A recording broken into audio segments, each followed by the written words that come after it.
Bonjour éclaireur pour vérité, bonjour à tous mes condisciples de l'excellentissime classe éclaireur pour vérité. Mon édito aujourd'hui a pour titre « Oh la poisse ». Tout cela avait été planifié dès le départ. Seulement sa faisabilité a été ruinée, comme toujours avec lui. Mais c'est normal. Comment jouir d'une bonne récolte quand on a semé hors saison? 10 ans au pouvoir où le pays faisait peine à voir. La perle des lagunes sentait la mort, sans compter le grand nombre de victimes de sa politique mortifère. Guy André Kiffeur, Jean-Hélène, Camara H, les 7 femmes d'Abobo, et tous ceux morts avec un collier incandescent autour du cou. Ce mec, plutôt que de se faire discret, aime encore prétendre au pouvoir. À défaut de réalisation, il a opté pour un téléfilm qu'il pensait captivant. D'abord, il se considère comme celui qui a vaincu la prison et a fait un retour triomphal dans son pays. Ceci a été aussi un flop retentissant. Pour donner du peps à la chose, il a joué son rôle de mari qui congédie son ex-épouse et brandit séance tenante sa remplaçante dont il n'a de cesse de clamer les qualités. Ensuite, il s'est entouré de jeunes gens pour insulter tous ceux qu'il juge être son ennemi. Pendant qu'il erre sur des terrains vagues, au propre et au figuré bien sûr, parce que tout est désert dans sa vie, pour dénoncer un je ne sais quoi.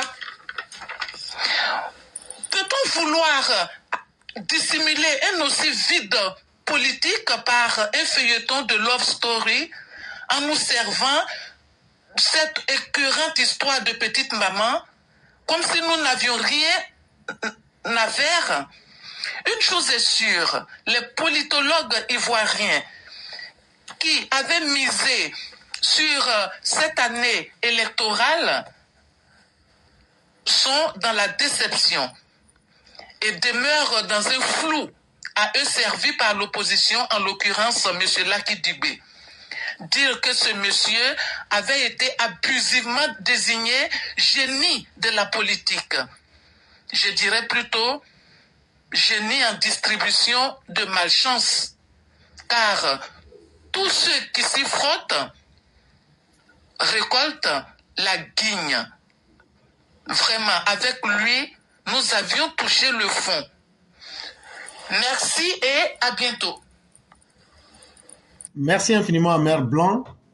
Et que pourrions-nous dire après un si bel exposé si Laurent Gbagbo, qui est un distributeur automatique de la poisse, un individu incapable qui avait été considéré comme un génie, alors que sa médiocrité légendaire n'étonne plus personne.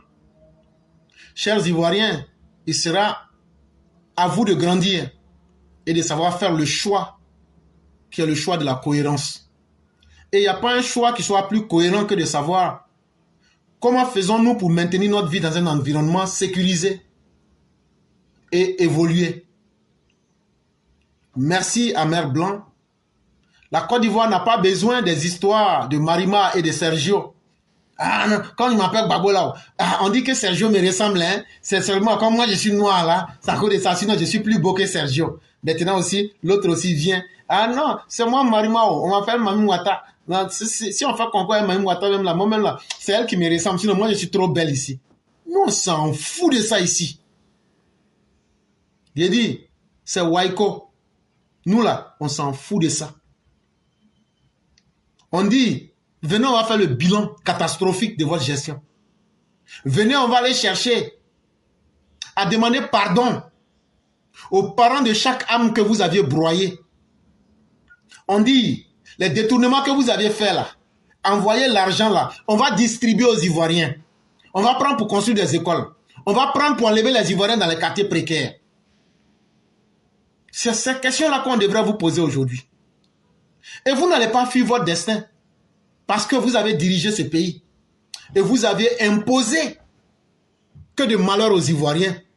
Et cela ne saurait rester sous silence. Il faut qu'on en parle et on en parlera. Et c'est pourquoi nous allons ressusciter la VAR pour vous amener sur le terrain du débat, où le réel sera l'instrument de mesure pour dire qui a fait quoi. Parce qu'on n'acceptera pas que les médiocres écrivent l'histoire à la place des vainqueurs. Ce serait impossible. Et c'est ça qui nous anime dans ce combat. Parce que nous ne voulons pas que la voix des médiocres porte plus haut que la voix des hommes justes et des femmes justes. C'est ce qui fait que nous autres, chaque jour que Dieu fait, nous nous levons pour dire que nous n'allons pas assister au déluge qui vient. Nous n'allons pas assister à l'Atlantide que vous voulez créer de toutes pièces. Vous connaissez déjà l'histoire de l'Atlantide, une civilisation très évoluée, mais qui a été noyée dans l'eau. Et moi, comme j'aime à le dire, moi je me tourne moi-même mes propres films dans ma tête. L'Atlantide que nous aurons là, c'est la trop grande capacité d'avoir accès à n'importe quoi. Dans n'importe quoi, il y a du bon, mais il y a beaucoup de mauvais. Et on est en train d'aller dans l'Atlantide, dans la dictature de la médiocrité, où c'est les médiocres qui parlent fort, qui crient fort. C'est eux qui vont écrire l'histoire de l'humanité. Et nous, on nous dit non. Ce que vous dites, c'est vrai, mais ça n'intéresse personne. Oui, ça n'intéresse personne aujourd'hui. Mais nous allons aussi laisser nos voix pendant plus de 100 ans. Et ces voix-là vont permettre à ceux qui sont des hommes justes et des femmes justes de dire non. Ce que vous aviez voulu faire prospérer, voilà des voix de vérité qui prouvent le contraire. Et ce travail, nous allons continuer. Et je salue ici la combattante qui est en chacune de nos mères, en chacun des combattants ici, en chacun des Chao et chacune des Mao ici présents. Continuons ce combat-là. C'est un combat qui est au-delà même du combat politique. C'est un combat, comment chacun écrit son histoire, pour que les générations à venir puissent confronter ce qu'elles n'ont pas vécu. Mais le plus grand danger, c'est de se taire. Le plus grand danger, c'est d'être absent alors que nous sommes encore vivants. Écrivons nous-mêmes notre propre histoire. Quand on finit ces vidéos-là, ça reste. Et si ça doit rester pendant au moins 100 ans, ça fait 4 générations. Imaginez-vous que nous ne nous levions pas, que nous ne parlions pas, que nous ne disions pas ce qui est vrai.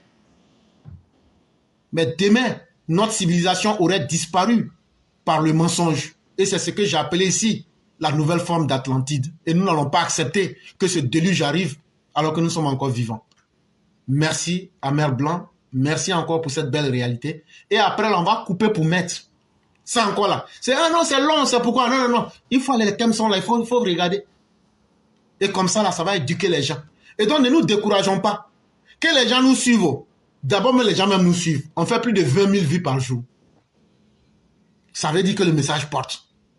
Je ne sais pas combien on fait sur TikTok, mais même hier, quand on a fait exprès pour mettre une petite séquence de notre TikTok, on a fait 5 000 vues en direct, alors que ce n'était même pas prévu. Ça veut dire que le message porte. Ça veut dire que les gens comprennent. Et ça, là, non, on ne va pas cesser. Le minimum qu'on a par jour, c'est au moins 20 000 personnes qui nous suivent en direct, sans compter les 100 autres 1000. Et ça, c'est seulement la plateforme mère, sans compter les plateformes parallèles que nous avons. Donc, ça veut dire que ce message-là, ça intéresse beaucoup de personnes, même nos ennemis. Ça permet de remettre leur vie en place. Parce que les arguments que nous plaçons, demain, là, ça va permettre aux générations de dire, eh oui, ces gens-là n'étaient pas là, ils n'ont pas vécu inutilement. Et donc, tous ceux qui peuvent participer, si c'est en Djoula, vous parlez, en Wabé ou en Guéro, si tu peux parler, là, et puis on entend, là, quelle que soit la langue, viens ici. Viens dire ta part de vérité. Viens te libérer. Ce que tu as dans ton cœur, là, viens parler. Parce que hier, en Côte d'Ivoire, on ne peut pas parler. On ne peut pas porter le tricot de Alassane Ouattara. Mais aujourd'hui, là, on peut parler. Tout le monde peut parler. Est-ce que demain, là, les dictateurs ne vont pas reprendre le pouvoir? Les pharisiens ne seront pas au pouvoir pour nous interdire la parole. Mais si on a déjà parlé, là, ça sera notre propre vérité qu'on a mis par anticipation. Donc, à chaque époque, il faut savoir profiter des opportunités. Merci à tous. Pour aujourd'hui, 10 mars, éclaireur aussi est pressé, je crois dit 10 décembre 2025. C'est 10 mars 2025. On n'est pas encore en décembre. Tellement il est pressé qu'on a dit qu'Alassane Ouattara a gagné, il veut sauter octobre. Mais de toute façon, c'est mars, 10 mars 2025. Donc, c'est émission de 10 mars 2025 là qui est finie comme ça. Tous ceux qui veulent prendre la parole, tous ceux qui veulent s'exprimer, je sais qu'il fait déjà tard chez beaucoup, les chrétiens comme les musulmans jeunes, essayons de tenir compte d'eux, prenons la parole, disons ce que nous avons à dire, soyons limités dans la parole, parce que les gens doivent se reposer. Ils sont tous, qu'ils soient musulmans ou chrétiens, dans une phase d'évolution spirituelle. Essayons d'être brefs pour leur permettre de se reposer aussi, parce qu'après cet exercice spirituel, il y a aussi le travail physique pour gagner son pain. Et donc pensons à tout ça pour faciliter la chose à ceux qui vont nous écouter.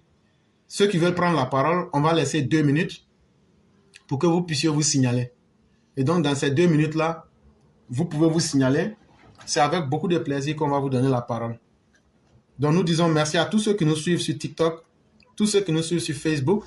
Et hier aussi, il y a Mère Sali qui a fait quelque chose d'extraordinaire. C'est que quand les directs passent sur la page EPV 1 ou 2, ça passe directement aussi sur mes pages mères qui sont sur TikTok. Et donc ça fait que ça augmente la visibilité à partir de toutes nos plateformes qui sont synchronisées. Les gens arrivent à suivre nos directs. Et donc, ce qui devrait être un malheur serait devenu une bénédiction pour nous, puisque confrontés aux difficultés, on ne fait que gagner en expérience. Et ça, c'est la plus grande bénédiction qu'on peut demander. Et donc, jusque-là, nous n'avons qu'une seule personne. Nous disons merci à Dieu